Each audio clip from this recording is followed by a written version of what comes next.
Ayan stories کے معزز ناظرین، کیا آپ جانتے ہیں کہ حضرت موسیٰ علیہ السلام کی قبر مبارک کہاں ہے، اور حضرت محمد صلی اللہ علیہ وسلم نے حضرت موسیٰ علیہ السلام کی قبر مبارک کو دنیا سے کیوں پوشیدہ رکھا، اور یہودی سینکڑوں سالوں سے اس قبر کی تلاش میں کیوں ہیں؟ یہ وہ سوالات ہیں جو شاید بہت سے لوگ نہیں جانتے، لیکن آج کی ویڈیو میں ہم ان جوابات کو تلاش کرنے کی کوشش کریں گے۔ ناظرین، حضرت موسیٰ علیہ السلام کو بنی اسرائیل کی طرف تقریباً عیسیٰ علیہ السلام سے 1500 سال قبل نبی بنا کر بھیجا گیا تھا۔ حضرت موسیٰ کا اصل تعلق فلسطین سے تھا، تاہم حالات کے پیش نظر جب حضرت یوسف علیہ السلام مصر چلے گئے اور بعد میں جب انہوں نے اپنے خاندان کو مصر میں بلایا تو حضرت موسیٰ علیہ السلام ان تارکین وطن خاندانوں میں مسیح سے تقریباً 1500 سال قبل پیدا ہوئے۔ یوں تو حضرت موسیٰ علیہ السلام نے اپنی زندگی مصر میں گزاری اور وہاں کے توغوں تک اللہ کا پیغام پہنچایا، لیکن ان کا آبائی وطن فلسطین تھا۔ جب بنی اسرائیل حضرت یوسف علیہ السلام کی وجہ سے مصر گئے تو اللہ تعالیٰ نے انہیں عزت، وقار، دولت اور خوشحالی سے نوازا، تاہم آرام کی زندگی گزارتے ہوئے وہ اللہ کو بھول گئے۔ انہوں نے اللہ کے حکم کی نافرمانی شروع کر دی اور ان کی غلطیوں کے نتیجے میں اللہ نے ان پر ایک سخت حکمران مقرر کر دیا جو بنی اسرائیل کے ساتھ اچھا سلوک نہیں کرتا تھا۔ اس کا نام فرعون رامسیس تھا۔ ایک رات فرعون رامسیس نے خواب دیکھا کہ فلسطین یعنی یروشلم سے شعلے آتے ہیں۔ اس نے اس خواب کی تشریح اپنے درباریوں، نجومیوں، علماء اور پادریوں سے پوچھی۔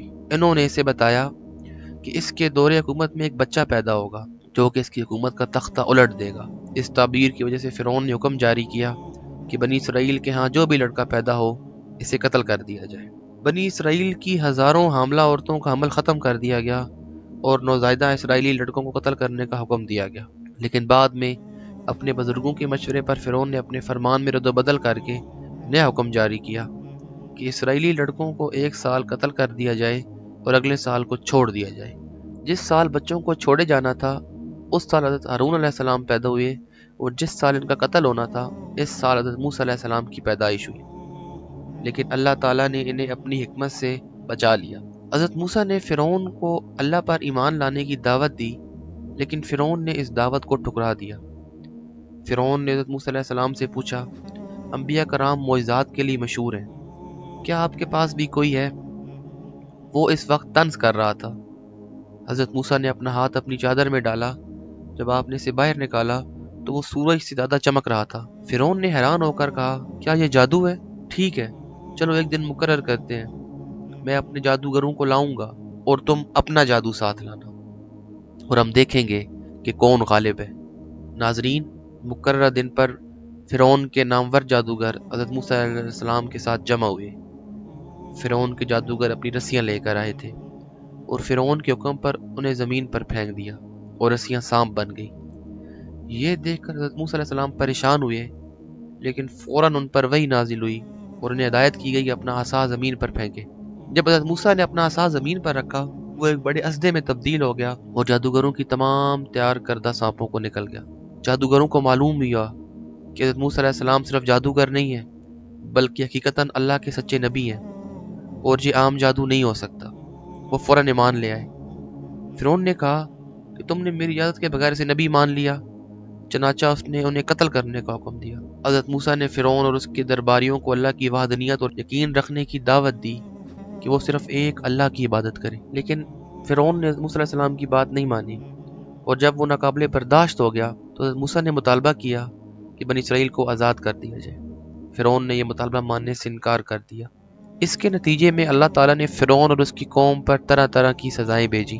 جب بھی فرعون اور اس کی قوم ان سے پانی لینے کی کوشش کرتی تو وہ خون میں بدل جاتا۔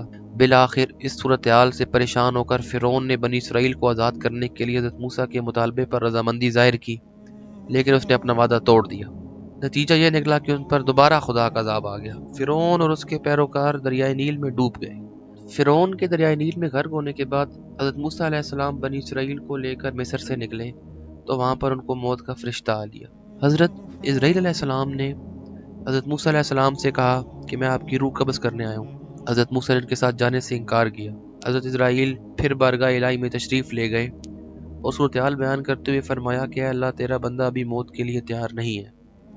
اللہ نے فرمایا کہ جاؤ اور موسیٰ سے کہو کہ اپنا ہاتھ بیل کی پیٹھ پر رکھو، اس کے ہاتھ کے نیچے آنے والے ہر بال کے بدلے میں تمہیں زندگی کا 1 سال اور دیا جائے گا، لیکن آخر کار تمہیں مرنا ہے۔ حضرت موسیٰ نے سوال کیا کہ اب کیوں نہیں، اور دعا کی کہ اے تمام جانوں کے رب، مجھے اس مقدس سرزمین کے قریب کر جو فلسطین ہے، اور خاص طور پر مسجد اقصی۔ اس طرح ان کی موت واقع ہو گئی۔ یہ بھی کہا جاتا ہے کہ ایک مرتبہ حضرت موسیٰ علیہ السلام فرشتوں کے گروہ کے پاس سے گزرے جو قبر کھود رہے تھے۔ قبر اتنی شاندار تھی کہ ایسی قبر انہوں نے پہلے کبھی نہیں دیکھی تھی، اور اس سے خوشبو نکل رہی تھی۔ جب انہوں نے اس قبر کے بارے میں دریافت کیا تو فرشتوں نے بتایا کہ یہ اللہ کے ایک صالح نبی کے لیے تیار کی جا رہی ہے۔ اگر وہ پہچان لے کہ وہ ایک صالح نبی ہے تو وہ اس قبر میں لیٹ جانا چاہیے، اگر نہیں تو اپنے راستے پر چل سکتا ہے۔ حضرت موسیٰ علیہ السلام ہدایات کے مطابق قبر میں لیٹ گئے۔ تھوڑی دیر کے بعد حضرت موسیٰ علیہ السلام کی وفات کا واقعہ پیش آیا اور وہ اسی جگہ انتقال کر گئے۔ اب ان میں سے کون سا واقعہ سچا ہے، واللہ اعلم۔ ہم جانتے ہیں کہ یہودی برادری حضرت موسیٰ علیہ السلام کو اپنا نبی مانتی ہے اور ان کے بارے میں گہرے عقیدے رکھتی ہے۔